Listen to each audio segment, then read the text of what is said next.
Hello everyone, and welcome back to another video. This is the second episode of the story, in which the brightest stars may shine from the darkest places. Hashirama appeared during the Warring States period. Hiruzen arose from the first conflict. Minato, the third. Surely, a bright light can be found in the darkness of Shinobi. Shimura Danzo, a Jounin instructor, leads Team 7. Please remember to click the like and subscribe buttons. Let's get this show started. 3 months ago, if you had told Sakura she would be spending one of her few and far between days off shopping, she would have been ecstatic. What she could have never predicted was her partner for the day.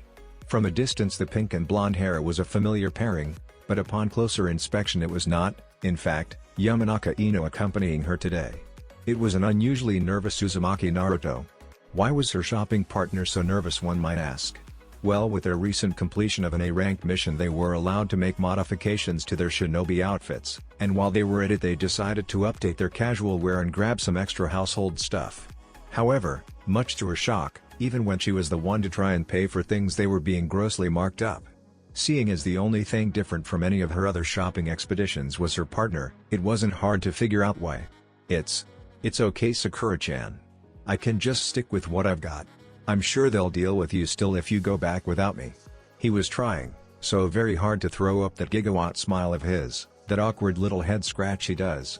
You'd almost think he was okay, that is if you hadn't spent almost every waking moment around him for months. If you couldn't see the lingering pain lurking in the back of his normally vibrant blue eyes. No, it is not okay, Naruto. You're a shinobi of this village, no scratch that. You're a person that lives here. You deserve better than this. I won't be dealing with those stores anymore, and you shouldn't try to either. They don't deserve our money. Almost vibrating with repressed rage, the mixture of chakra and killing intent she was radiating was beginning to draw some eyes. Sakura-chan. We can't do this here. People are watching. Wait, why would Naruto of all people sound so nervous about that? Prankster king of Konoha getting shy about attention? Sakura was putting her foot down. Literally, dust and dirt billowed up from the cracked road, the fury in her green eyes forcing all but the bravest, or most foolish, to turn down their heads and continue their day. So let them watch. Let them see that Uzumaki Naruto has friends, that he has a team, that he has a family, and that they're done with their shit. You hear me, you cowards? We're done with you. From the corner of her eye she was becoming aware of Anbu's presence. She needed to get away from this, cool off some.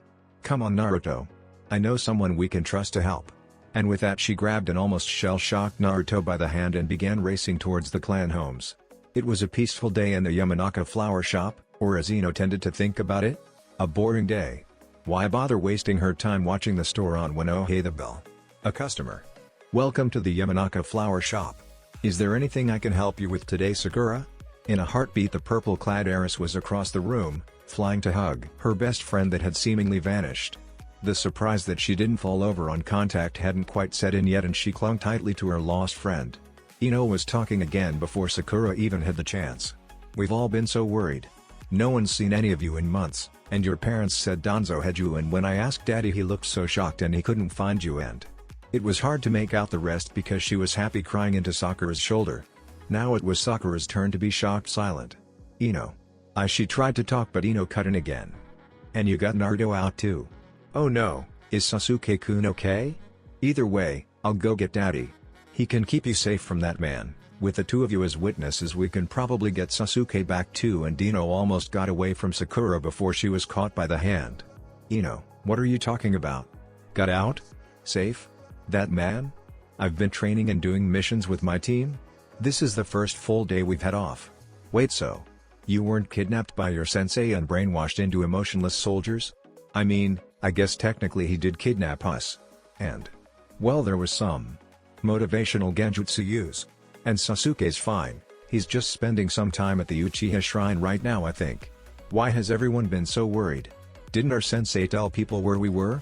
Sakura, your sensei is Shimura Danzo. The shinobi no Yami, he's basically the boogeyman. When he takes students for accelerated training they're usually never seen again. At this point Ino takes an actual good look at Sakura. Holy shit, Sakura. You're ripped. What have you been doing for the last few months? And what are you wearing? And don't tell me he turned Naruto into a mindless soldier. He hasn't said a word. Ino, you haven't given us a chance to. And I told you we've been training. And Naruto's just having a bad day. Actually, That and the clothes were parts of why I came to see you. I had planned to come after dinner, but the way our day has been, I kinda figured you were who we needed. Well, of course I'm who you need. I'm your best friend, Forehead. You should have come to me sooner, though I've been worried sick. What's going on with Naruto though? He kinda looks like he's in shock. Switching to address Naruto now. Sweetie, do you need to sit down? Are you having a stroke? The genuine concern in Ino's voice takes Naruto further by surprise. Leave it to a Yamanaka to see right through him. Sorry, I'm fine. I think? Which convinces Ino not at all as she looks back to Sakura. Well, between you letting us know everyone thought we'd been kidnapped and everything we just went through trying to get our shopping done, I think he's probably a little confused. I doubt anyone's ever shown him as much care as he's had today. Ino's eyes go a little wide as Naruto tries to cut in. Well, Iruka tried his best, we know. But he also had a full class of students, a traitorous best friend, and his own training to keep up on. I doubt he ever tried to go shopping with you and saw how you got treated. What do you mean how he got treated, Forehead? What's going on here? Right, guess we haven't gotten there yet. So today's our first day off from training while Sensei gets some stuff ready for the Chunin exams or something. And we completed an A-rank mission, so Sensei says we're allowed to customize our uniforms, and none of our casual clothes really fit anymore, so we thought we'd go shopping. But all the stores we went to kept trying to overcharge us because of some stupid prejudice against Naruto. So I got pissy and almost pounded a bunch of civilians into the dirt, which made Naruto have some kind of anxiety attack and some Anbu start showing up, so I brought us here. Figured who better to deal with anxiety and shopping woes than you. First Ino blinked. Then Naruto blinked. What? Is there something on my face? I'm sorry, did you say A-rank mission? And you came here for Naruto's benefit? And you have a day off and you aren't with Sasuke, and you didn't come straight here, or go to see your parents? And?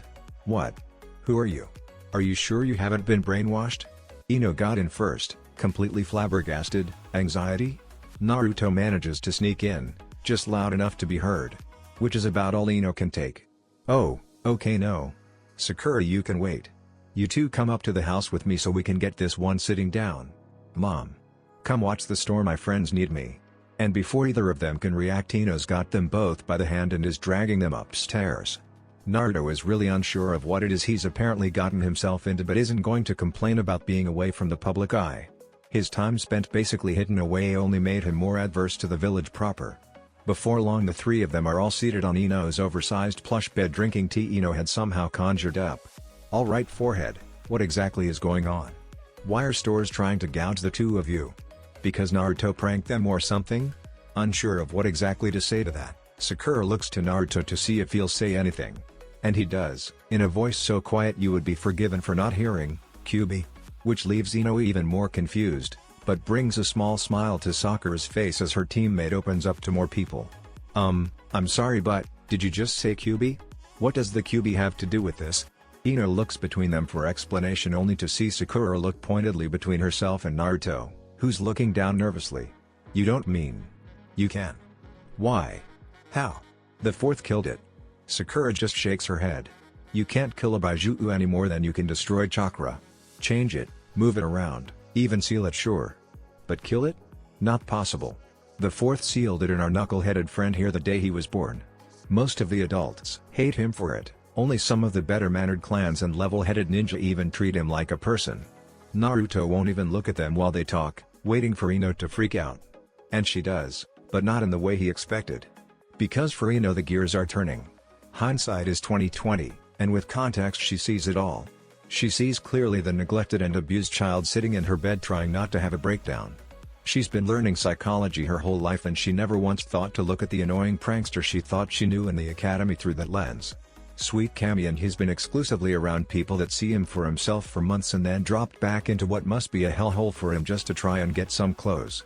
And for Sakura to draw so much attention to it when he's probably been trying to ignore it his whole life. Ino thinks to herself. Well. None of that matters.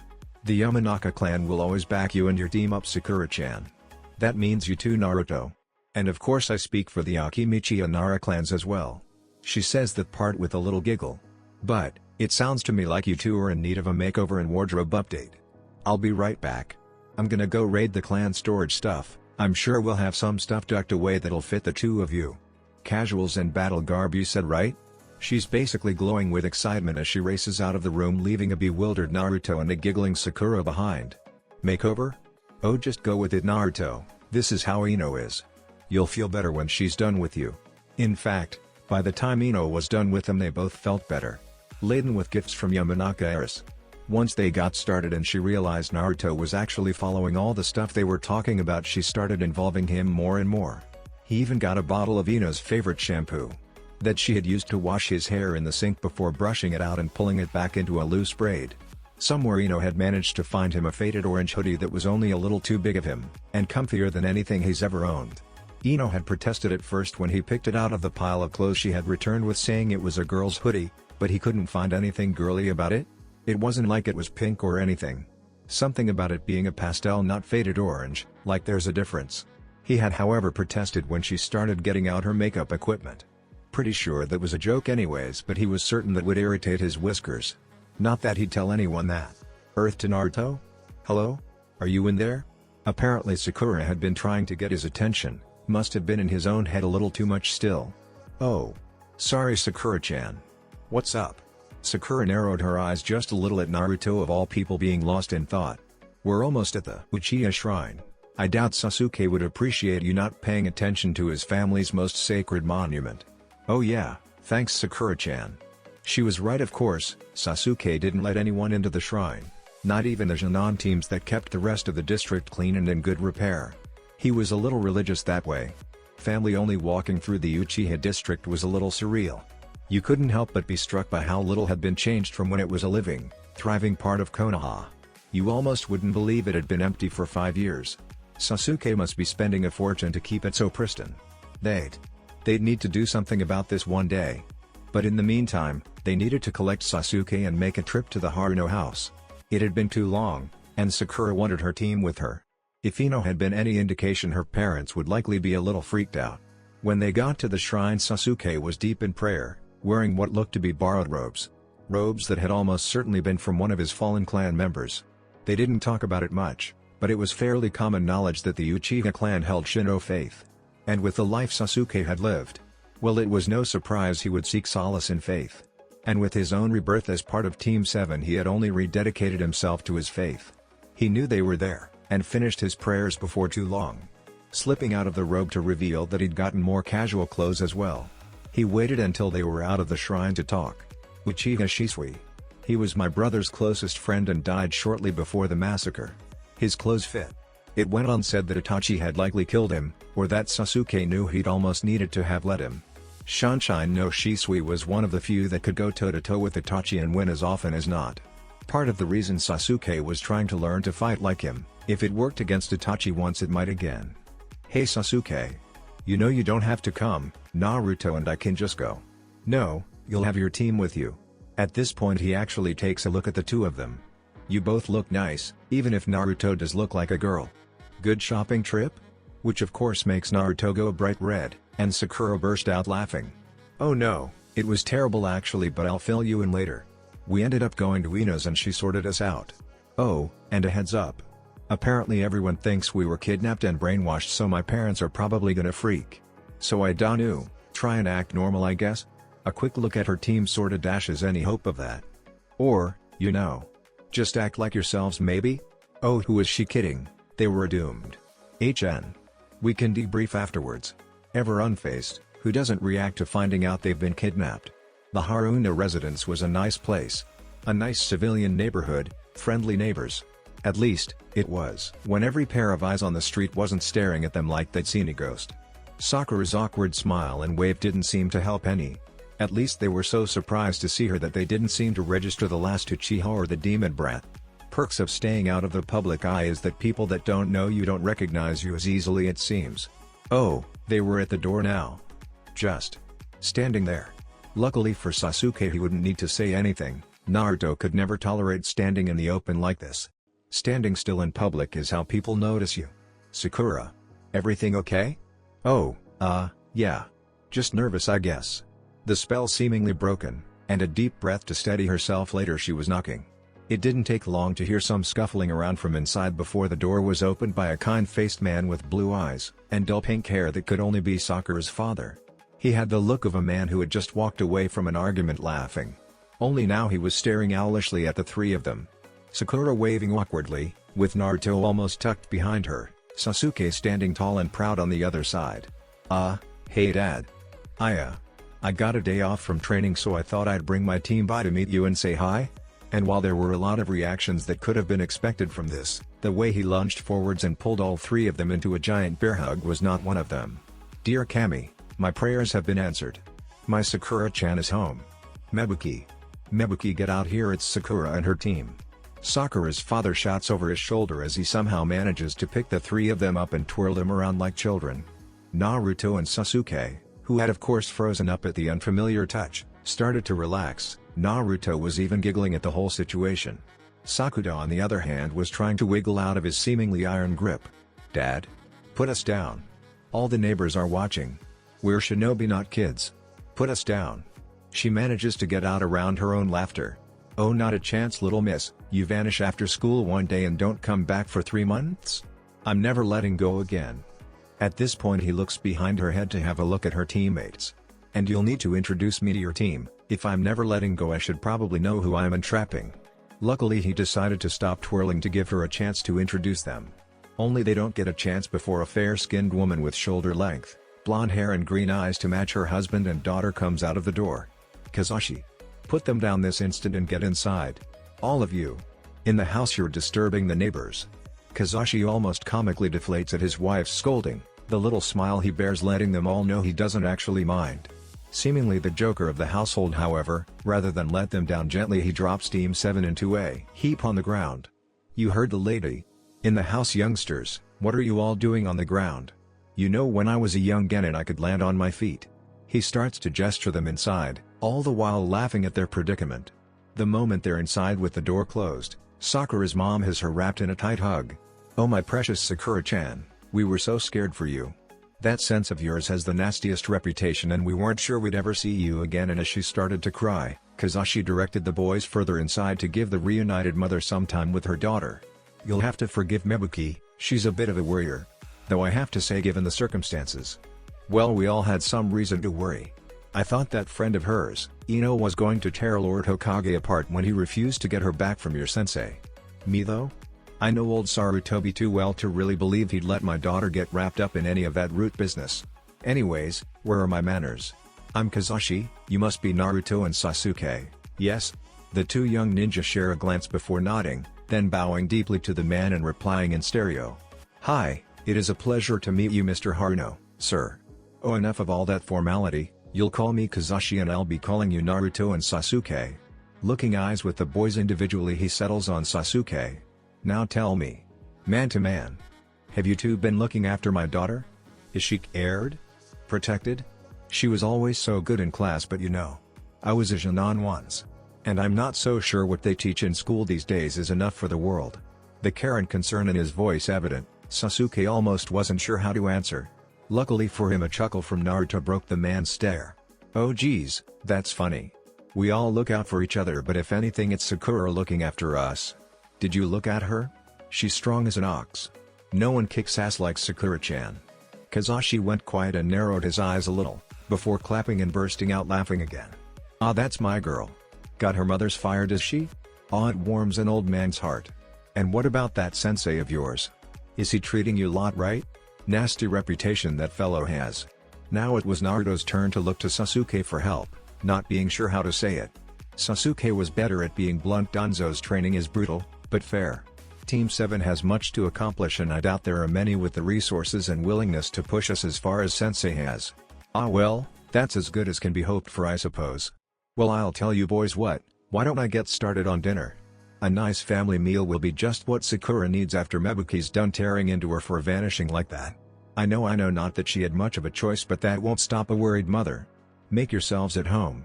Without really giving either of them a chance to talk, Kazashi sets off for the kitchen. Back with Sakura and Mebuki, as Mebuki started to cry and Kazashi led the boys away, Sakura began to panic a little. What was she supposed to do? She'd never seen her mom cry before, and crying over her, when she'd barely even thought about them.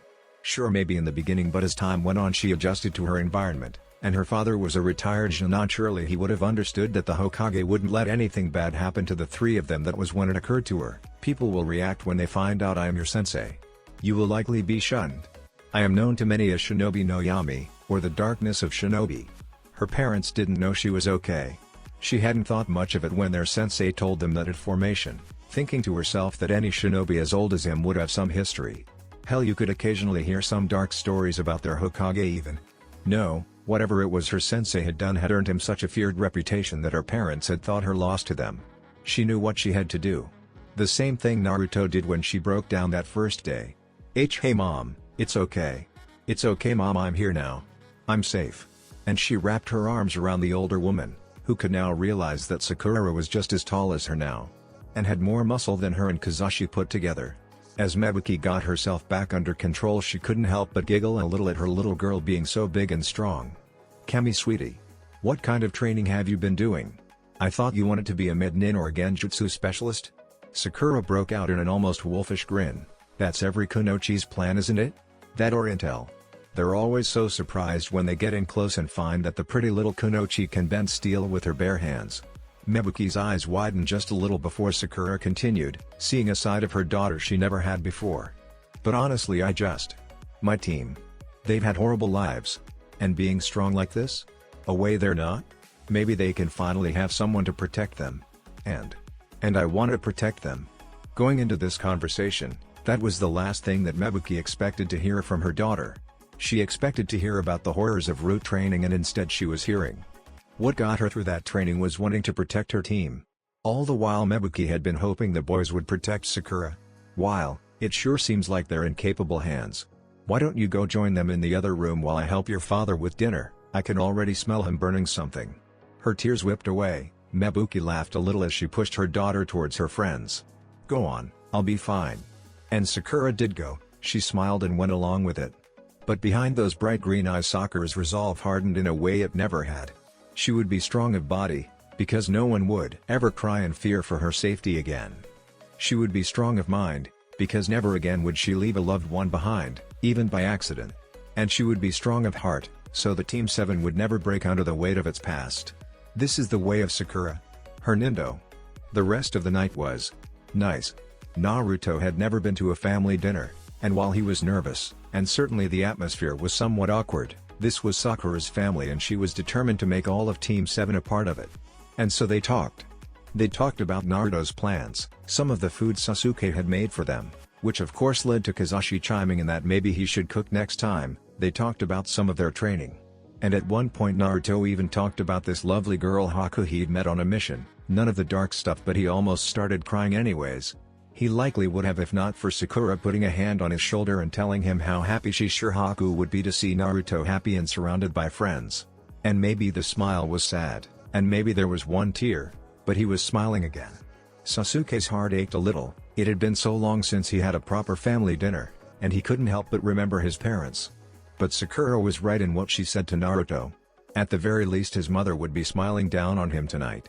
They had of course been made to swear on their honor not to be away so long in the future. But they would talk to Sensei about that tomorrow. For now, it was time to focus on the Chunin exams. You know, it's strange more people don't come up here. Sasuke pondered as he looked over the village from the head of the 4th Hokage. Though, from up here the Uchiha district looks even lonelier. His thoughts turned slightly sad. It really did though, looking down on a city bustling with activity. With the Chunin exams about to be underway, civilians and shinobi alike were flocking to the hidden village. That was what brought them up here though, a good place for Naruto to meditate and process all the information his legion of clones were gathering in the village below. In their usual formation, Sakura was in charge of watching over Naruto while Sasuke would act as rapid response to whatever info he gathered. Of course within the village, not during a mission or battle scenario, him and Sakura were only here as a formality. But his team was more than a team, and whenever possible they did everything together. So they made a day of it. They brought everything they'd need to spend a peaceful day staking out the entire Leaf Village. Even though he was meditating, Naruto was being quizzed by Sakura on various topics, from history, to current intel on enemy shinobi. Every so often he'd get more intel from one of his clones dispersing and he'd narrate the relevant bits, which Sakura would scribe into her coded notes. She made the encryption formula herself, only her, Danzo, And himself knew it. Naruto was getting there, but still couldn't read it smoothly without the key. Suddenly though Naruto's eyes were shooting open, the popcorn Sakura had thrown at him bounced off his face rather than going in his mouth as planned. Sasuke. Gigi's grandson is being attacked by Sunanin. 2 blocks east of Ichiraku's by a park fence. While that wasn't what he was expecting, Sasuke's Sunshine was unbelievably fast. And going somewhere he was familiar? He was there almost the moment Naruto was done speaking. Arriving at the scene he found a Naruto clone trying to talk down a man in a puppeteer's costume with cat ears, holding up the Hokage's grandson, and accompanied by a young woman with teal eyes and sandy blonde hair pulled back into 4 consecutive pigtails that was seemingly also trying to talk him down. Activating his Sharingan was enough of a chakra flex to alert the clone to his familiar presence. He was hiding in a tree, and also showed him another Sannin in a different tree. Not an ideal situation, but he'd only need to stall for a few seconds before his team arrived. Lucky for him, intimidation is an Uchiha's specialty. He blitzed forward, using Sunshine a way only someone with a Sharingan could to move at incredible speed even at close quarters. He couldn't leave after images of himself yet like Shisui could, but this would do. Closing on the man holding Konohamaru before anyone can even see him, he plucks the kid out of his grasp and tosses him to Naruto's clone. In the moment he came into view he locked his Sharingan eyes onto the girl as he put a kunai to the man's neck. Tell your other teammate to reveal himself, and the 3 of you will stand down or you will be placed under arrest for attempting to harm a civilian of this village. Worse yet, Lord Hokage's only grandson. For the first 1/10 of a second it looked as though the man he was holding at knife point was going to try fighting back, even as the color drained from the girl's face. Just as Sasuke was about to move to incapacitate the young ninja, the 3rd Sunanin revealed himself in a swirl of sand. Kankuro. Stand down, you're an embarrassment. The newly revealed redhead snapped out, causing the original 2 Sunanin to flinch back. The fearful behavior is obvious to the Uchiha heir's sharp eyes. Did he say Kankuro? Shit, that makes them the Kazekage's kids, doesn't it? Danzo made sure they were thoroughly drilled in potential political entrance to the exam. Thank Kami, it seemed like the youngest of the 3 didn't want to fight either, cause he certainly felt the most dangerous. Gagara, the kid started it. Shut up. Go back to the hotel, you're a disgrace. Sasuke readjusted his stance, his kunai slipping back into a hidden holster. Himself and the now identified Gaara lock eyes for a moment before the redhead speaks. I apologize for my sibling's actions. I'm afraid with the pressure of the exams he's become quite hot-headed. He drawled out in a perfect monotone, the black circles under his eyes barely moving as he spoke. HN. Keep your brother on a tighter leash, Sabaku-san. Aggression outside of the exams will not be tolerated, and I doubt you'd find the Anbu as tolerant as my team and I. At the mention of his team, the Naruto clone that was comforting Konohamaru and his friends popped into smoke, and the real Naruto and Sakura stepped out of the shadows, revealing Gaara was surrounded. Understood, Uchiha-san. It won't happen again. Sasuke just nods and starts walking past Gaara to leave with his teammates. As he passes the young Sunanin he adds on. I'll be watching you in the exams as well, Sabaku-san. Don't think my team and I can't sense that foul killing intent of yours. It was a bit of a grandstand. In truth he might not have been anything more than unnerved if not for his Sharingan unraveling Naruto's body language and facial cues so well. Either way, the reveal that they'd be in the exams brought a sick grin to Gaara's face. I'll look forward to seeing you there, Uchiha-san. Mother will be thrilled to meet you. Back on the Hokage monument, it didn't take long for Team 7 to return to their perch overlooking the village. Their recent encounter with the Sand Trio was unnerving to say the least.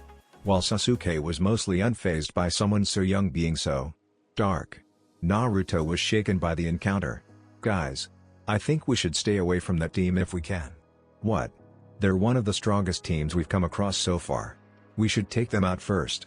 Sakura mimed boxing while she spoke, clearly eager for battle. Sasuke knew better though, he knew Naruto wouldn't avoid a fight for no reason. Hear him out, Sakura. His oddly serious tone stilled her boxing, drawing an exasperated sigh before she plopped onto the ground. Fine, what's got you so spooked, Naru-chan? Little girl time with Ino and I made you soft or what? She sticks her tongue out at him to punctuate her teasing tone. Oh ha ha. I don't think you'll be laughing while you're being torn apart by a tailed beast. Oh, that's a bombshell. Fuck, it makes everything Sasuke saw make sense. You're not serious, Naruto? They wouldn't.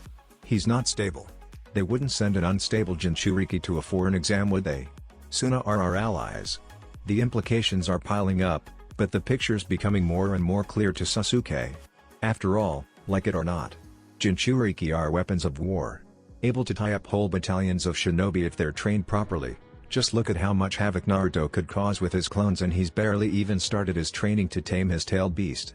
A young Jinchuriki could be a ringer to send to a Chunin exam, much like Team 7 was. But an unstable one? A child? It seems too risky unless they would if they were planning to invade. Silence.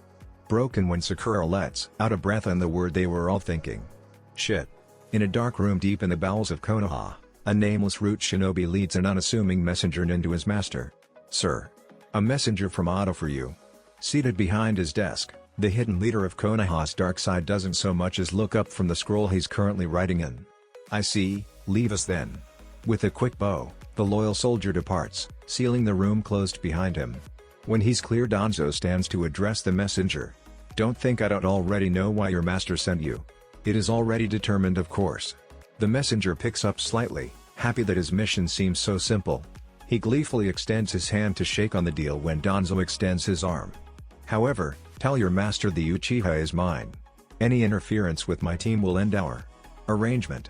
Gathered in the Hokage's office stood the Jounin of Konoha, deep in conversation about their various students, and their prospects in the upcoming exams. Kurini is laughing at some joke Asuma had told Iruka and Lord Sarutobi, discussing some administrative details. All of which came to an abrupt halt as the door opened to reveal Danzo in the entranceway, eyeing them all with distaste. Well, except Sarutobi, who got more of a begrudging respect, I suppose. Ah, Counselor Shimura, so good of you to join us. Apologies for the delay, Lord Hokage. There was a matter I needed to tend to. Of course, now that you're here we can begin. Sarutobi lets out a cough and gathers up his papers to give the assembled sensei time to come to attention. As many of you likely know, the Chunin exams are about to be underway. Competitors from foreign villages have already begun to arrive. At this time I would like to ask you all for your recommendations for the exams. His gaze roved over the assembled Jounin. I trust you will all treat this with the seriousness it deserves. I shouldn't need to remind you that the Chunin exams are a harrowing, and sometimes fatal ordeal. The assembled Jounin began sounding off in order of how long they'd had their teams. Almost all of the older teams were entered on account of this year's exam being in Konoha. Team Guy seemed to be a room favorite for a ringer based on background murmurs. When it came to the rookie sensei, some expected Danzo would enter his team, but the venerable shinobi would almost certainly speak last. Not that any of the other rookies would be entering anyways. Yuhikura and I, nominate Team 8 for the Chunin selection exam. The raven-haired beauty proclaimed boldly, perhaps naively so to some of the more veteran shinobi. Many doubted this freshly minted Jounin could take a team like hers and have it be ready for the Chunin exam in just half a year. I, Sarutobi Asuma, nominate Team 10 for the Chunin selection exam.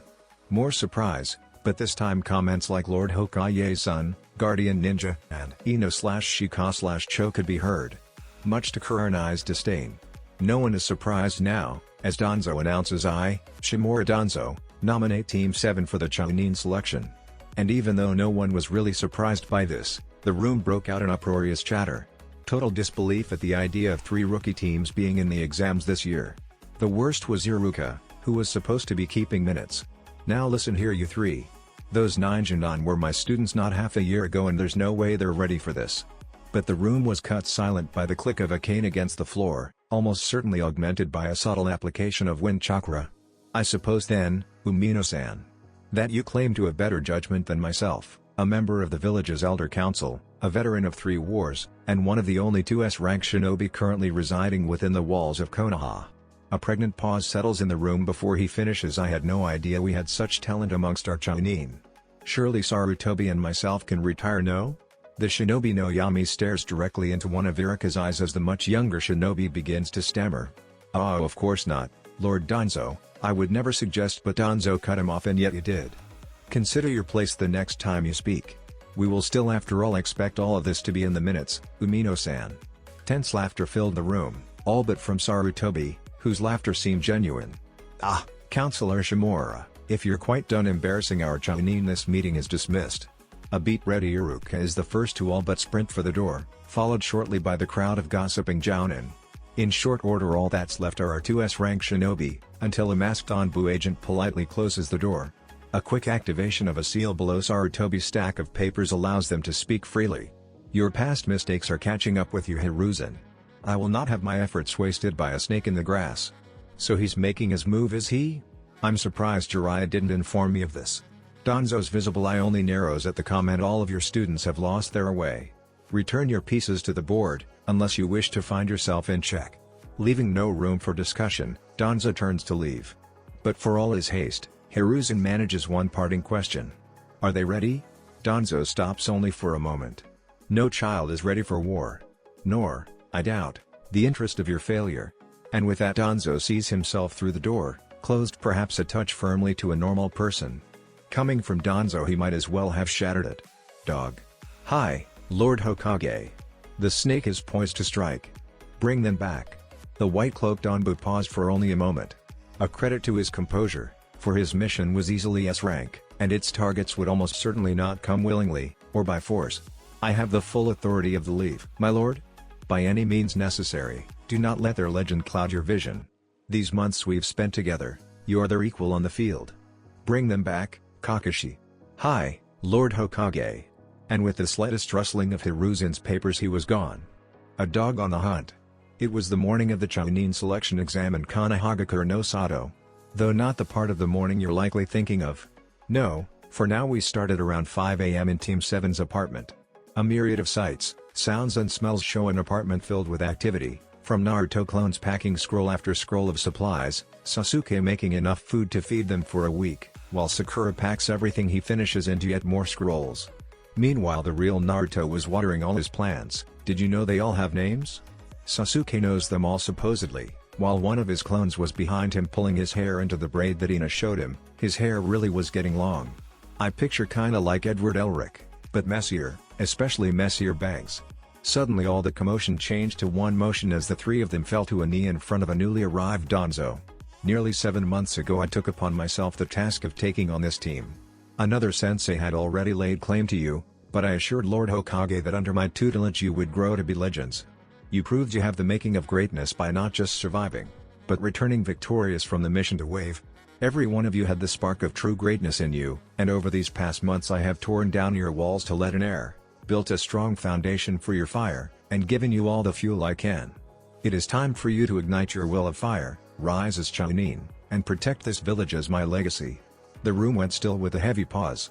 Struck by everything their sensei had just said, surprisingly it was Sakura that managed to begin to stand and babble out the most obvious question. But Sensei, we're getting ready for the exams now. How are we supposed to rise as Chunin?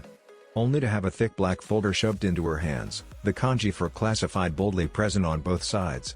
Her boys just stared at her while she read every page, knowing she'd be the fastest to digest the information and be able to surmise to them. Danzo's face was unreadable as Sakura's eyes grew ever wider. When she finally closed the folder, the moment it was shut she used the only fire jutsu she knew and burned it to ash. The jutsu in question being designed for just this purpose. The room sat in charged silence all the while. Sasuke broke first. Well? Unsaid but understood was it's unlike you to take so long, but still Sakura hadn't finished digesting just what it was she had read. Naruto glanced hesitantly between Sakura and Danzo, before taking a small step towards Sakura and placing a hand on her back. This seemingly jolted her out of her thoughts. She looked between her two concerned teammates and flashed a reassuring smile at them before looking back at Danzo and beginning her synopsis. We're being promoted to Chunin regardless of the results of the exam. Naruto's excited cheers a comforting display that he was healing from his wounds. Unfortunately, this was no time to celebrate, and the gears in Sasuke's head were already turning. With what they suspected about the Chunin exams. This wasn't good news. There's a catch.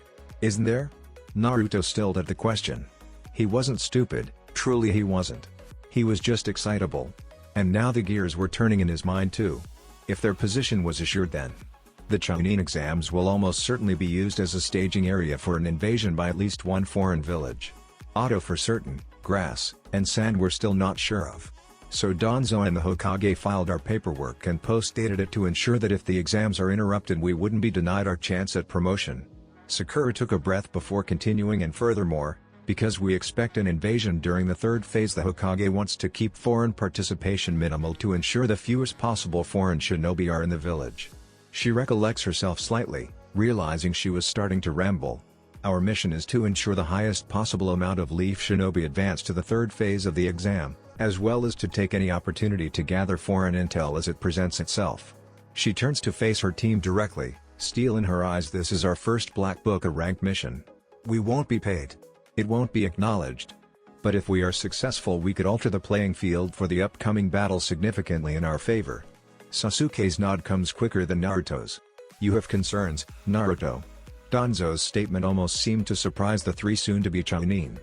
It took Naruto only a moment to meet Danzo's gaze and voice his concern. It was, after all, just one name. Sabaku no Gaara. We believe he's an unstable Jinchuriki. Danzo nods at this. Your reconnaissance serves you well. I had suspected as much. The venerable shinobi seems to ponder the situation. I suspect you would react unfavorably to the prospect of assassinating him, and by all accounts this is a difficult feat anyways. I believe letting that one sand team through would be acceptable. I will have means to contain the Jinchuriki prepared at the stage for the final exam in the event he is part of the enemy plans. He receives a set of nods from his team and turns to leave. As his hand rests on the knob, however, he throws one more comment over his shoulders. Officially, you are no longer my students after this exam. But as long as your will of fire burns, the foundation I have built will be available to you. But before any further questions could be asked, he was gone, leaving a very concerned Team 7 to consider their sensei's cryptic words. Later that morning, more the time of morning you would have expected the first time, Team 7 prepared to enter the academy for the Chunin selection exams. Fitted in new battle garbs, Sasuke wearing an Uchiha kimono top, like when we see him at the beginning of Part 2, over his Anbu gear, a sword strapped at his side, he would almost pass for a young samurai. Sakura had somehow found a black leather sleeveless bomber-style jacket to wear over her Anbu gear, lined with ultra-fine chainmail and adorned with the Haruno circle on the back. It had to have cost a small fortune. Ino almost certainly bought it for her. She had also switched from the Anbu-style pants to shorts, and her shinobi sandals for heavy combat boots. Her knuckle dusters hung visibly from her hips. There was no mistaking who Team 7's Taijutsu specialist was. Naruto's look had also changed. He'd fallen in love with this dusty old battle kimono that had been one of Ino's great aunts or something.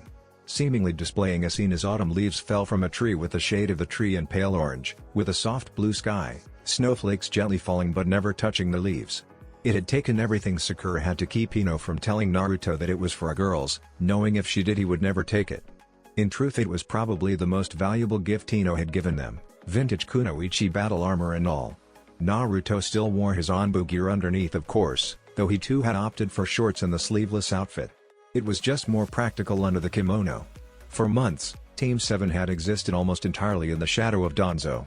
They'd never had the time to go back out into the village, and from the looks they were getting, most people were either surprised to see them, or didn't recognize them at all.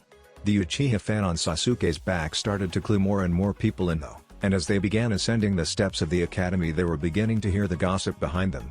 Didn't Danzo take them? I heard they died on their first mission.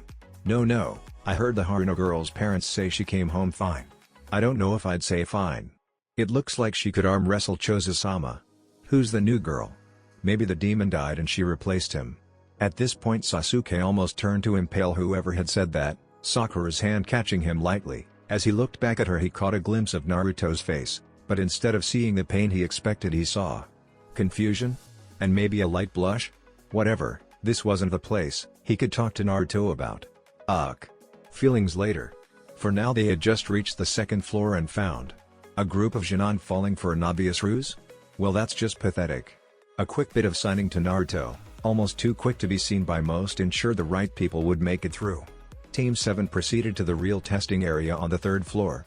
Arriving with plenty of time to spare, they set themselves up in a corner, Naruto seemingly meditating while he expanded his newly realized if long possessed sensory abilities to begin to profile the more malicious members of the crowd.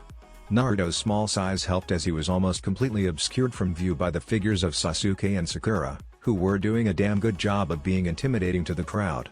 Sasuke's ever-active Sharingan eyes alone keep most people from looking in their direction.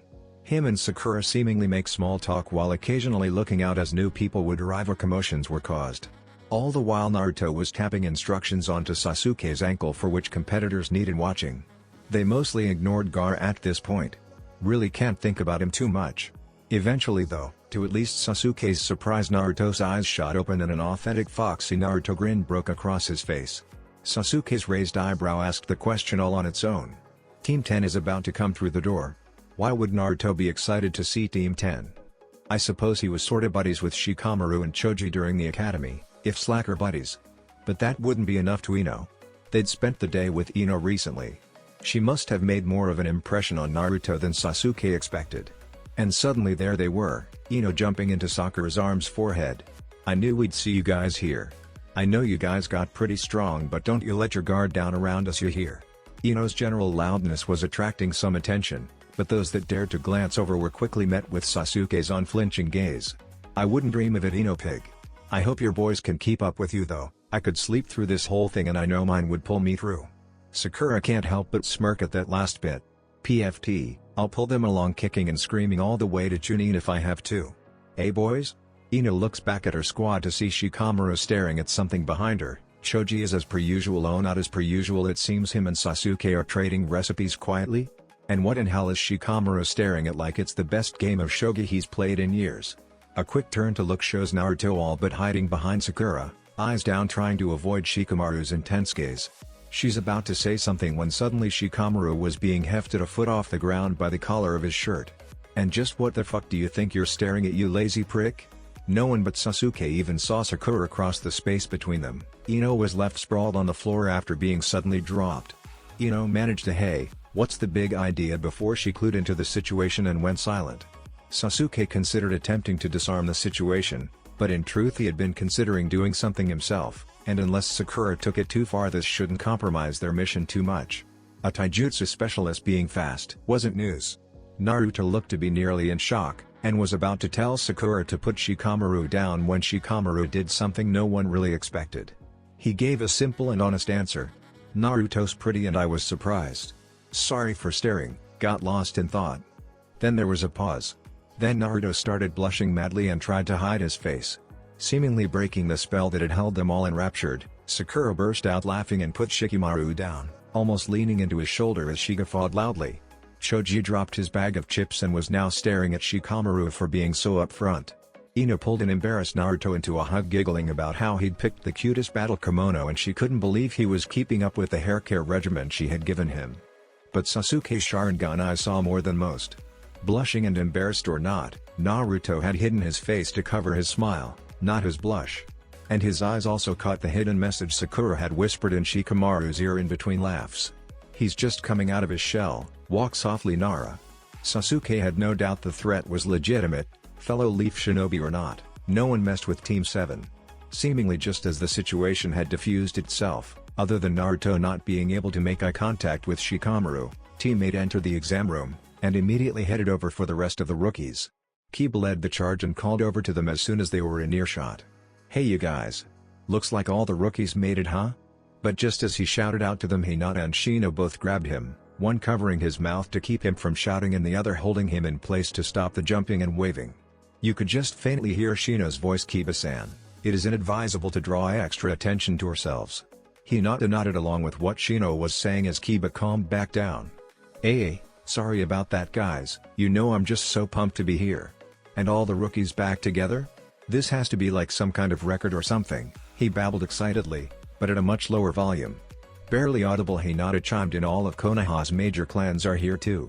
The nine Jonin looked between each other, but it was Sasuke that spoke. "It's a show of force. Within 10 years almost all of us will be politically important if we aren't already. Being held in Konoha makes it a good time to show us off." He leaves out that it would probably be better without the other rookies. It would be impolite to say they would look bad next to Team 7, but it would be very rational to keep the clan heirs away from what could be a battleground. But wouldn't it look strange to not have them there? That's why they're supposed to help them, Sasuke supposes. To make things look as normal as possible for as long as possible. Kiba takes the easy bait though. "Oh yeah? Well, if it's a show of force they want me and Akamaru got that covered. Right bud?" Arf, the little dog yips out from Kiba's jacket before getting a pat and hoping out. A quick sniff at the ground, the dog walks in a small circle before making the rounds of saying hi and getting pets from the assembled Jonin. Eventually he settled himself next to where Ino and Naruto were sitting and chatting, figuring he'd get the most pets there. Things almost seemed to be settling in, But alas, this was the Chunin exam and their earlier antics had already earned them more attention than Sasuke could scare away. But luckily it seemed it was a white-haired bespectacled leaf nin that was the only one to approach them. "You know, you really should be quieter. Some people take this exam very seriously and already don't take kindly to having rookies here. See that team from Mist over there? Particularly bloodthirsty bunch them. I know I certainly wouldn't want their attention." Ino was always quick with a quip and it showed here. "I wouldn't worry about that too much, Leaf-san. I doubt they'd pay attention to someone as interesting as you." The round of laughter by the rookies left Kabuto slightly offended before he settled on a meek facade. "Ah, well. I can't argue with that. After all, this is my 7th time in the exam. I'm Kabuto, by the way." And one Leaf Shinon to another, "Trying to get through this exam. I could offer you some intel if you like?" At this Sasuke looked up, always a fan of having more potential intel. But the moment Sasuke's eyes met Kabuto's, suddenly Naruto was between them with a megawatt smile and such a falsely sweet voice it was almost rude. "Oh no, Kabuto-san, we couldn't possibly intrude, and you know I think you're right that Auto team seems so fixated on you. We've obviously drawn too much attention. You should go back to your team, where it's safe for you." Reeling from the implications about Auto, and downright shook by the potency and precision of the killing intent Naruto had lanced him with. Well, a good spy knew when to stop pushing and he did just that. As he walked back to his team, Ibiki puffed in with his small army of proctors. The first exam was simple. 10 questions, the last one gets revealed at the end, and you lose 2 points every time you get caught cheating. If one member of a team fails, the whole team fails. The Konoha teams were pretty well set for this exam honestly, so it wasn't much of a challenge. Surely someone must have cheated when the incredibly generic Jinan next to Sakura just looked at her answers and puffed into smoke. But none of the proctors had seen the clone get made, and genuinely couldn't prove who had made it. So no points were taken. In the end, when it came to the 10th question, the only one of the rookies that wavered was Hinata. Luckily for her, when her quivering hand was about to rise to forfeit, Naruto's landed softly on top of it.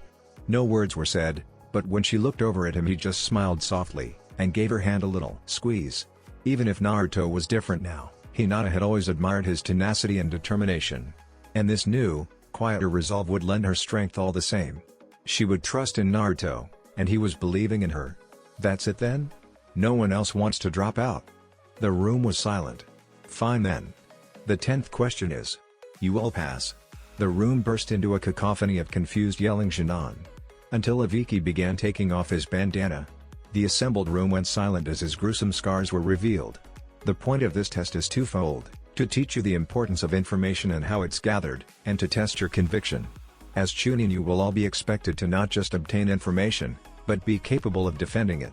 When it's all on the line, you have to be able to risk it all to come out on top. Whether that means not breaking under torture, or taking a mission you might not be able to complete. And with it, Ibiki is interrupted by shattering glass and a room full of jumpy Jinan taking defensive stances as the offending explosive bursts to reveal a banner reading, "Here comes the sexy second stage examiner, Mitarashi Yonko."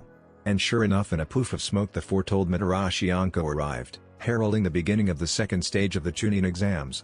"You let 29 teams pass, Ibiki?" The recently arrived proctor seemed dumbfounded at the idea that so many Jinan would be able to get past the scared Jounin. "You must be going soft." But just as she said that, it seemed something dawned on her, as her grin turned predatory and she rounded on the group of assembled Jinan. "No matter, my test will be sure to cut the number at least in half. Follow me if you don't want to live." She shouts the last bit as she dashes out of the room with a shit-eating grin on her face.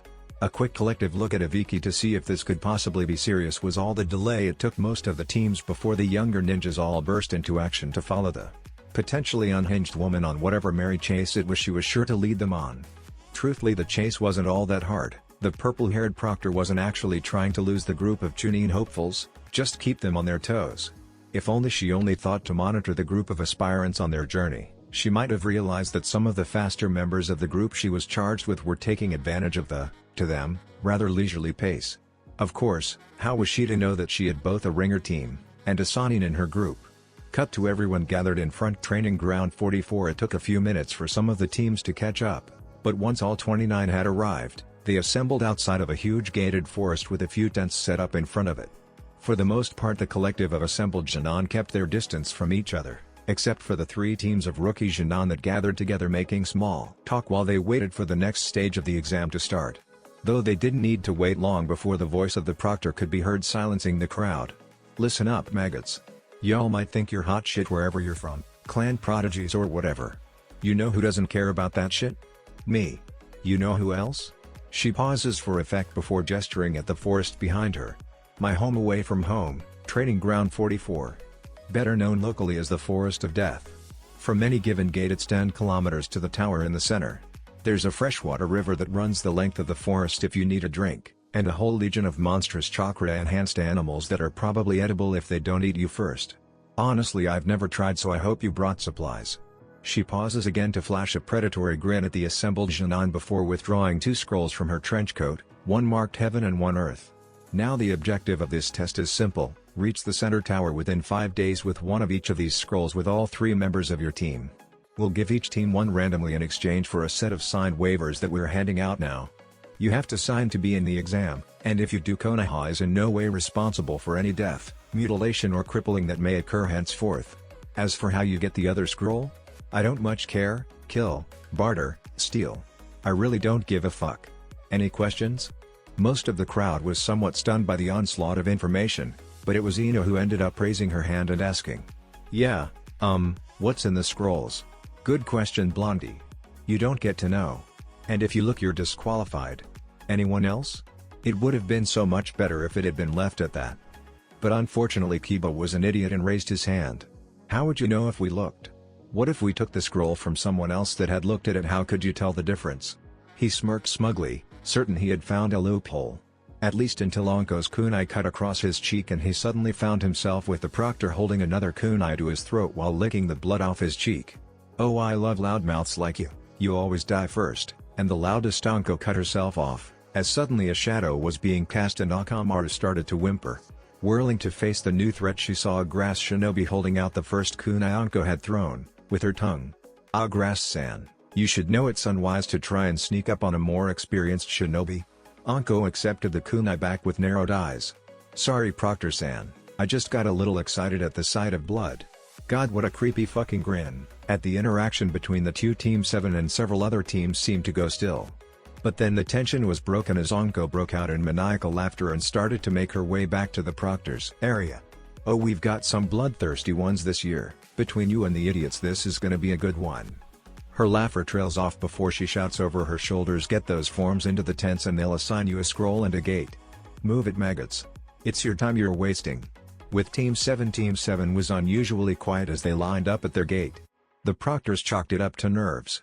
The other rookies figured this must just be Team 7 in mission mode. When the proctors opened the gates and announced the start of the exam, they raced in without a word. They knew the plan, talking about it would only let other people find out.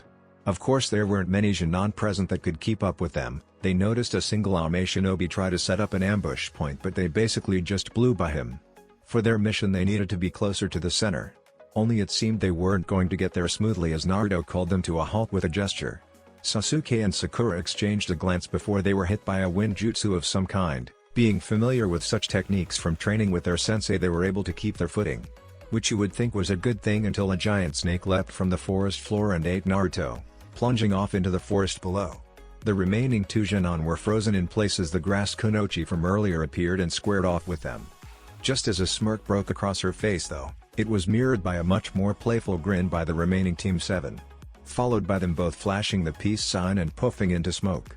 Elsewhere, slightly earlier in a room full of monitors observing the events of the second exam, Anko was having a great time. Eating dango, watching Genin have a bad time. Only for it to be ruined when someone opened the door just when some unfortunate team was about to be eaten by the flesh-eating slugs. Anko, there's been an emergency. You need to come see this.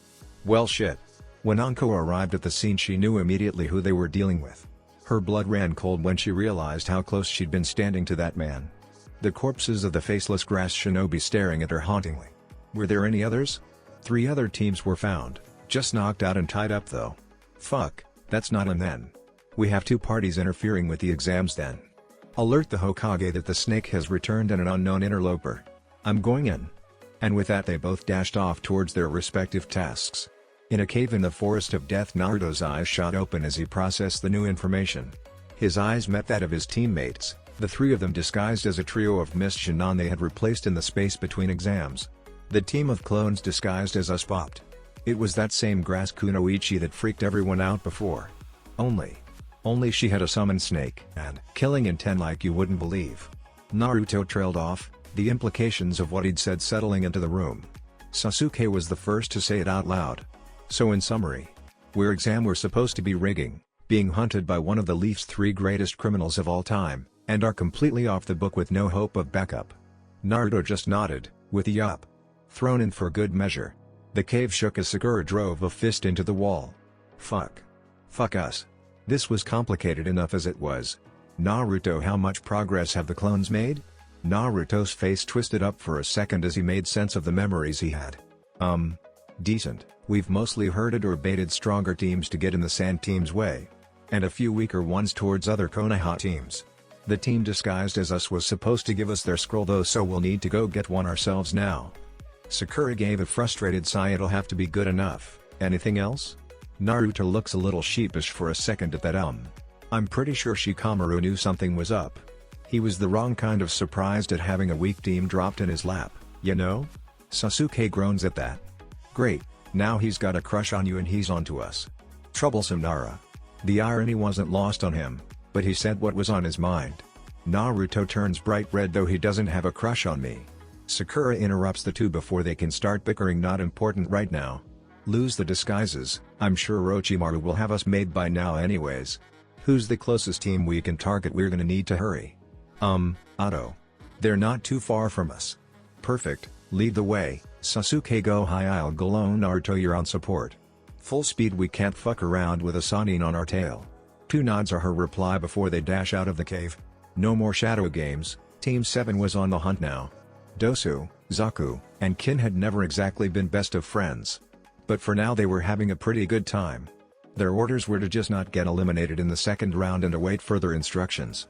Compared to life in Otto, the Forest of Death really wasn't all that tough. Suddenly though, as they were passing through a clearing, however, Dosu brought them to a halt, and not a moment too soon, as the ground in front of them was suddenly shattered. Dosu used his melody arm to keep them safe from the bigger pieces, but just as Zaku cried out his decapitating air waves to clear the dust out of the air, they were met face to face with a muscle-bound, pink-haired Kunoichi. They didn't have long to think about it before Kin was quickly pummeled into the dirt with a vicious flying haymaker. Only Kin really got a chance to realize Sakura was wearing knuckle dusters as she was laid out for a dirt nap. Zaku was the first to react. Still primed to fire from using his jutsu to clear the air, he turned to fire on the pink-haired assailant. Only, they had seen his trick already, and as Zaku began to call his jutsu again, Sakura closed her eyes and smiled, still in the finishing stance of her strike. Almost as smooth as blinking, as her eyes shut, she felt the massive presence of Naruto's chakra wash over her as one of his clones took her place before being dispelled. As she opened her eyes, she was back in the surrounding bush with Naruto. She was just in time to see Sasuke go into action. Falling from the tree line with blade in hand, he landed on Zaku's shoulders, bringing the Jonin to ground with a cry cut short by Sasuke's sword diving into his clavicle and finding his heart. Enraged by his teammates' rapid defeat, Dosu lashed out with his melody arm. But the moment he saw the smirk of his red-eyed opponent, he knew he'd been had. Once again, a member of Team 7 was fished out of harm's way by a Naruto clone. And just as the clone was dispelled, he heard the jutsu called from behind, just loud enough to be heard. Team 7 style. Flash fire blitz. And as he whipped around to put up a defense against whatever technique was coming his way, he was immediately blinded by a wall of white fire. He felt the heat for only an instant, before he too learned what Sakura's fist tastes like. The whole assault took less than a minute. But unfortunately, Team 7 was done just yet, and just as they were sealing up the Otto team's weapons and had secured their scroll, the clearing filled with chilling laughter. Kukukaku. The grass Kunoichi began to applaud. When I heard Danzo had taken you 3 instead of Kakashi, I thought for sure my dear old sensei was losing his grip on the village. But this? Never could I have imagined this. He began laughing even harder as Team 7 tightened their formation. They knew if they tried to break for it, they'd never make it. They couldn't even beat their sensei, and the snake Sannin was said to be a match for any cage. All they could really hope for was the snake playing with them too much and being able to slip away. Or maybe to make enough noise to attract the proctors. As the disguised former Leaf Shinobi recollected himself and observed the way the Jonin below reacted, his smile got only wider. Oh, you've even figured out who I am, haven't you? Kukuku, I see why that sensei of yours warned me away from you. You're all just too perfect. That big smile split his borrowed face again. But before he could continue, Sasuke interjected. What do you want with us, Orochimaru? If our sensei said to stay away, you should know he isn't to be trifled with. Not a great card to play, but they really didn't have a good hand right now, so good enough, I guess. Ah, but that's just it. How could I not see what it is the fabled darkness of Shinobi was trying to protect, even above his beloved village? You don't know a thing about him if you think our sensei would put us above the village. Sakura contested. And yet, he was talking to me. Don't you find it strange that your oh so patriotic sensei would be telling me to stay away from you? Why should he be telling me anything? Kukaku, aren't I one of the greatest criminals of the leaf? Whatever. Sasuke's emo streak had never really gone away. We're just Shinon either way.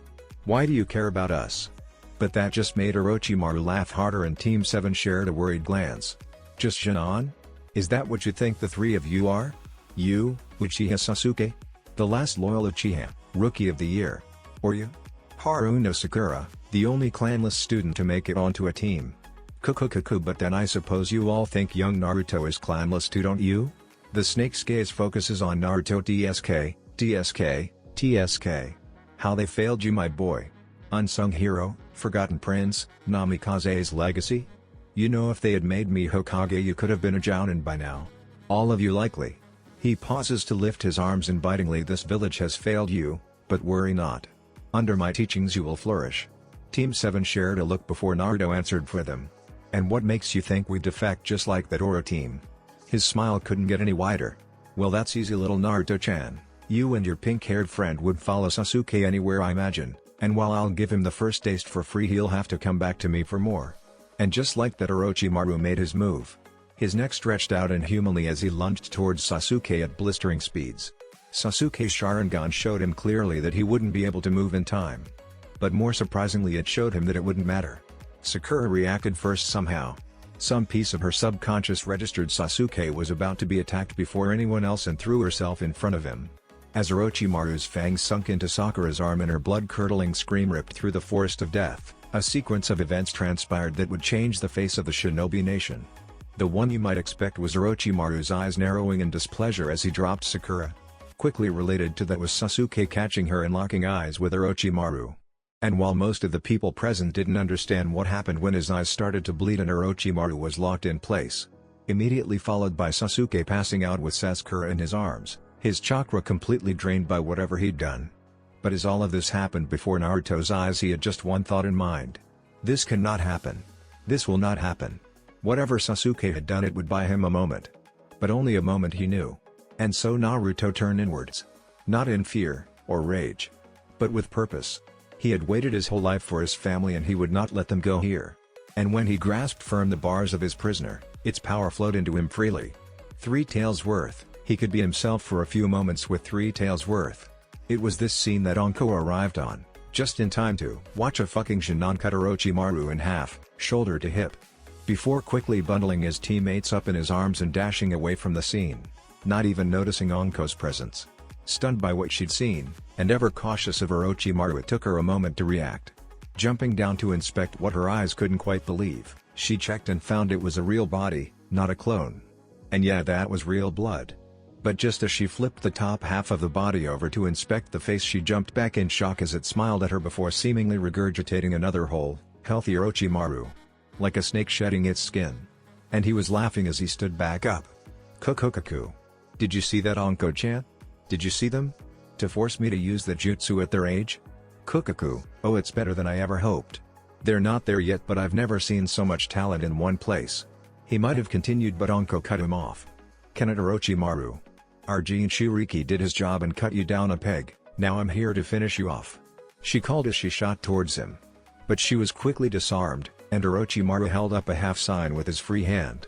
As soon as he did, her dormant curse seal boomed to life, filling her chakra pathway with virulent poison, all but crippling her until he let her go. Oh dear Anko, you showed such promise, but you were never able to take the steps to become truly great. TSK. You should know better than to try and attack me like this. Oh well, I suppose I can let you live if you do just one thing for me. He forced her to lock eyes with him. Don't cancel the exam, Anko-chan. I'll only make it worse for your precious village if you do. And just like that, he was gone. And Anko left panting in the dirt. The tower in the center of the forest of death was at high alert. The exam was only in the first day and yet already a proctor was missing, The monitors had to watch the redhead boy from Suna tear through team after team, and now they could feel the overwhelming presence of the Kyuubi bearing down on them. All in all, Umino Iruka was a little worried. He hadn't seen Naruto in months, no one really had. And he certainly had never seen him using his charge's chakra. So when he could feel it enter the tower just before being summoned down, he was understandably nervous. But the scene he was summoned into was not what he expected. Naruto shrouded in the Kyuubis with a scroll in both hands, 3 tails of chakra swaying protectively over his teammates. His predatory gaze landed on Iruka for only a moment, and in that moment Iruka felt his blood run cold. For he knew with absolute certainty that if he had so much as entered in a combat stance he would already be dead. But then the moment is over, and as Naruto's gaze and posture soften, his tails flick and wisp away along with the cloak. Oh, thank Kami, it's you, Iruka-sensei. I couldn't keep that up much longer. Naruto falls to his knees panting. Sakura needs a medic, Sasuke probably does too, but I think he just pushed his eyes too hard. And Naruto shudders and a bit of red bleeds into his eyes before he pushes it back down. Sorry, hard to keep him down when I think about what happened. I need to see my sensei. And the Hokage. Immediately. Iruka was stunned. Naruto, I'm not sure we can listen to the kid. They both turned to see Anka looking like a bag of shit leaning on the doorway. Get them here now, and get Onbu on the door with those 2 behind it. She says while gesturing at the 2 fallen Jonin and walking up to Naruto and taking a knee next to him. You did good, kid, but we're gonna need you for a few more hours. She holds a soldier pill in between their faces. Think you can tough it out? Naruto's face hardens and his gaze turns to steel as he reaches out to take the pill before crunching down on it and looking to Iruka. Please stay with them yourself, sensei, they're gonna be freaked out when they wake up and I don't trust anyone else with them.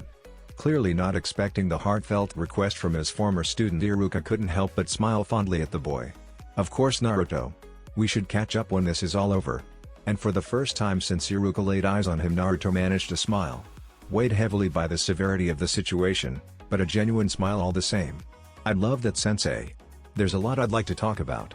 Iruka nodded at him as he was led away by Anko, and Iruka gathered up the unconscious Shinon. Danzo was the first to enter the sealed room Naruto and Anko were waiting in. And much to Anko's shock, he immediately stormed across the room to Naruto, turning his head to either side inspecting his Shinon. Did he bite you? Did he leave his seal on you anywhere? I need to know now, Naruto. The concern in Danzo's face was evident. No, sensei. Not me. He was aiming for Sasuke, but somehow Sakura got in the way, Naruto stuttered out, near tears now that the adrenaline had worn off. Both Naruto and Anko flinched as Danzo's cane shattered in his grasp as he strode towards the door, the moment he had it open, all but screaming at one of his root shinobi, get one of our medics to Haruno's room. Bring my sealing supplies, the moment she's stable I need to be alerted. Use any means available to us to ensure she survives this. Hi, Lord Danzo, and the man was gone before Danzo could close the door. Once he did, he returned to Naruto, taking a seat next to him. Calm your mind as I taught you, Naruto. Exist in the present. Lord Hokage will be here soon and he will need to hear your account. And seemingly something Naruto's done before he closes his eyes and starts to breathe deeply. When he's recollected himself, he asks only one question. Will they be okay? The amount riding on this question was obvious to everyone. There is no path I will not take to ensure their recovery. You have my word. Naruto's anxiety noticeably lowers at his sensei's assurance. But just as he begins to calm down, the door opens again, revealing Sarutobi Hiruzen. The door closes behind him. As soon as the click of the door closing is heard, Sarutobi's voice commands the room. Report. It takes a while for them to get through Naruto's account of the exams up until this moment. Anko almost has to pick her jaw up off the floor when she finds out that Team 7 had been playing so aggressively, taking out 3 teams before the second exam even started, and then using clones to control what teams met in the forest. Thinking that Jonin could do something like that, even a Jinchuriki. Well, it was a hard pill to swallow. Especially hearing that it was all Sakura's plan. Their mission was, of course, black-booked. And as such could never be talked about. Things got a little tense for a minute when Naruto began describing his encounter with Orochimaru, while Danzo managed to stay stone-faced even while Anko was seemingly trying to burn holes in his head with the implications of "Danzo told me to stay away from you 3, but Sarutobi didn't react much either, so Naruto pressed on. The aged Hokage, however, did flinch when Naruto brought up some of the things Orochimaru had said about Naruto himself. Forgotten Prince and Namikaze's legacy were sore points apparently. Danzo didn't appear pleased at that either. Hearing how Sakura got the curse mark though. Everyone's eyes narrowed at that. Anko asked the question on everyone's mind though. How'd she both out-anticipate a Sharingan and outmaneuver a fucking Sannin? Isn't she a clanless Hanan? Naruto shot her a dirty look, but it was Danzo that spoke. If I recall, so were you before Orochimaru took you in. The jab obvious, she took the message and shut up. I've long suspected Sakura has a unique trait. I don't know if it will develop into a bloodline or not, but that isn't the point. Sakura possesses a second. He pauses to find the right word, intelligence, I'll say. It allows her to intake and assess information at approximately double the usual rate. In addition, it can briefly take control of Sakura in times of duress, usually just for a single action. In this case, saving her teammate before the main Sakura even knew he needed saving. I see. A useful ability to be sure, even more useful the fewer know about it. Naruto and Anko both nodded at the implied hush order. Naruto still had a concern, however. What about Sasuke's eyes? They were bleeding, but he stopped Orochimaru in his tracks. It was Danzo that answered that one. Young Sasuke likely forced his eyes to use an ability they had not yet manifested and exhausted his chakra. I would not be concerned, but I will ensure they receive a proper inspection. There exist doctors old enough to have dealt with Uchiha, and he will see one. Naruto's main concerns now, mostly at ease, equated back down. And so they continued the debrief. Naruto was only mildly surprised to find out that he hadn't really killed Orochimaru. Even with Kyuubi he knew he was no match. Arranging his paperwork, the tired Hokage shared a glance with Danzo before speaking. Anko, Naruto. You have both had a hard day, why don't you retire for the night? Anko bowed quickly and exited, not really wanting to be in the room with someone that had obviously conspired with an enemy. Not that she could say anything, it was up to Lord Hokage to deal with treasonous old men. But as Naruto was standing to leave, Danzo interjected, "Stay seated, Naruto.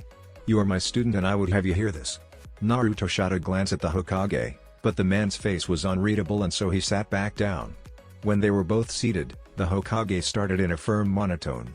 "Now Danzo, how is it that you would have told my wayward student to, as Naruto put it, stay away from my students?" Danzo's face remained impassive though. "The same way I was able to inform you that he would be attacking the Leaf. I talked to him, and made a deal.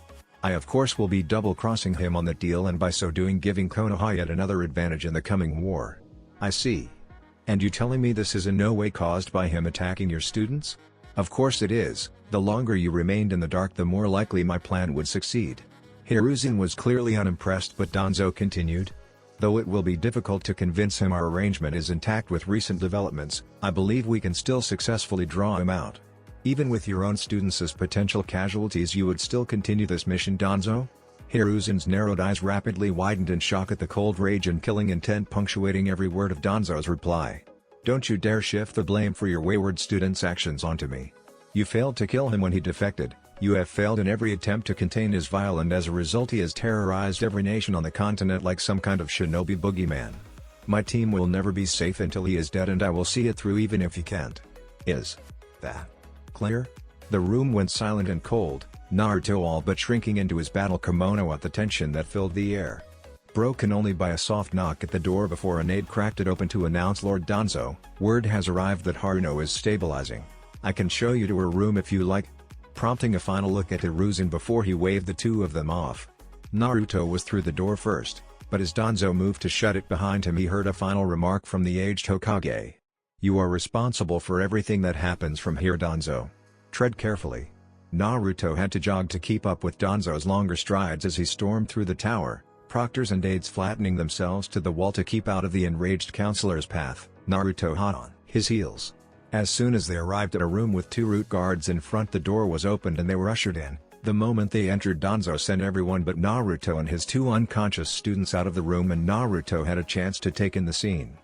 Sasuke looked mostly like he was just sleeping.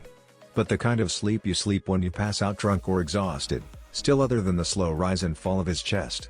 Sakura was a mess. She had been stripped down to her undergarments and was in a tub of ice water, with an 4-line in each arm. One appeared to be blood while the other Naruto couldn't identify.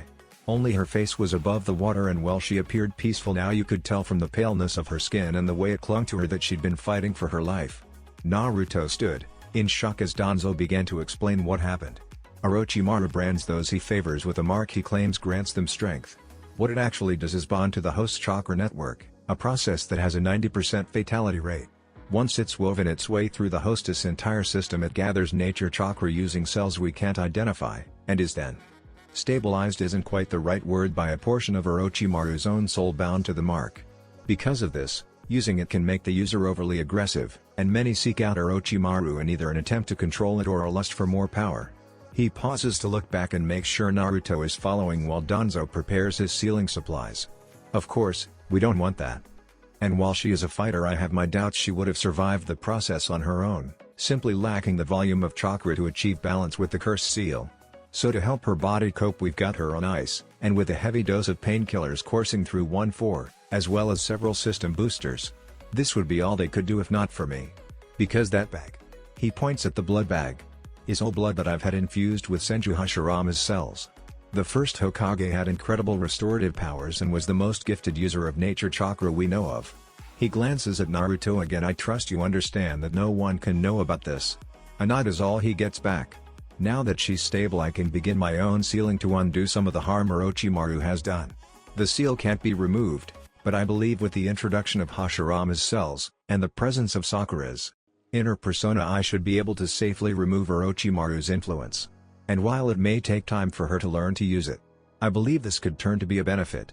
We are very, very lucky it was her that was branded and not either of you two. He moves to remove Sakura from the bath before glancing down at his injured arm with distaste. Help me move her, be gentle. Naruto jumps to action, eager to help his injured teammate despite his own mounting exhaustion. Once they have her on a bed with her IVs all settled around her, Danzo begins doing intricate seal work all over Sakura. Starting from the seal on her arm just below the shoulder and moving outwards. As he worked, every now and then he would pause to step back and examine his work. At one such time, he addressed Naruto without looking at him. I imagine you have questions about some of the things you've heard today. But it took Naruto a moment to answer, such a long moment in fact that Danzo went back to work, and it wasn't until the next pause he took that Naruto spoke up. I get the unsung hero bit. I know Irika's called me a hero for containing Kyuubi. And Namikaze's legacy could be the same thing, but I don't know why he'd bring it up twice. But he said I wasn't clanless, that I'm a forgotten prince? His voice was tough to read, there was a lot bundled into the issue for him. Yes, you are in fact a forgotten prince. Much like Sasuke, you are one of the last few members of the Uzumaki clan from the land of whirlpools.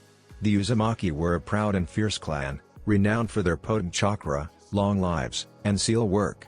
We were closely allied, but when our enemies banded together to destroy their village, we were too slow to respond, and only a few survivors scattered throughout the Shinobi nations. He pauses to touch up a line, however that isn't all he meant. I can't tell you the rest. He turns his eyes away from his work to give Naruto a suggestive glance.